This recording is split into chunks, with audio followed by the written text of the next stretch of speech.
Hi, this is Steve Westmark. Thanks once again for watching my weekly video blog. This week I'm going to have an expert in here talking on home inspections.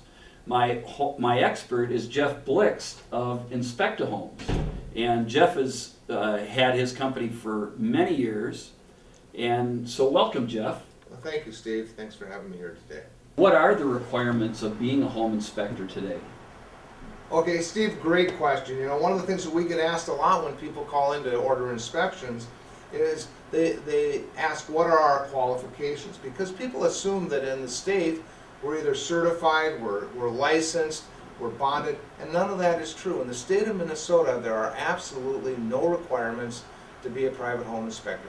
Anybody that wants to print up a card and call themselves a home inspector is free to do that. And I think that's kind of scary from a consumer aspect.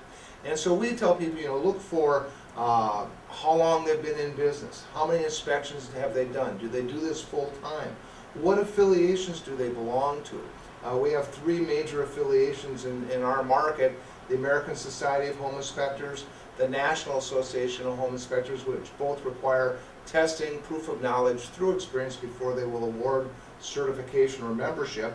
And then we have another local group called the Minnesota Society of Housing Inspectors that deals more with the truth in housing ordinances and time of sale ordinances. But again, something that consumers should understand is anybody can print up a card, call themselves a home inspector, so you really need to do your due diligence just like you would in hiring any other type of contractor.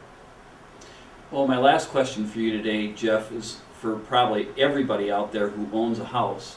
What are things that you can do, this being fall, going into winter, that you can prepare your house for to protect it going into the new season that we're going into? Steve, there's a lot of things, but I think foremost what a lot of people forget to do is to change their furnace filter, and we really harp on that. You know, we rely on that in the state of Minnesota with the type of weather we have. We've got to have a furnace that we can depend on, and part of depending on that is maintaining it and taking care of it. Beyond changing the furnace filter, what a lot of people forget to do is with the air-to-air exchangers that the newer homes have, those need to be cleaned on a regular basis also. And I would say at a minimum twice a year, spring and fall, clean the filters out and make sure that they're set properly. Beyond that, shutting off faucets this time of year, and we find this, we're going to find some frozen faucets in the next week or two. Disconnect those outside hoses, shut them off on the inside, or you're going to have problems with it at some point in time during the winter when it starts to thaw out. Well, Jeff, thanks so much for coming in today. Your dad has been a friend of mine for years, and he was the guy that started the company years ago, and in fact is the first inspection company in town.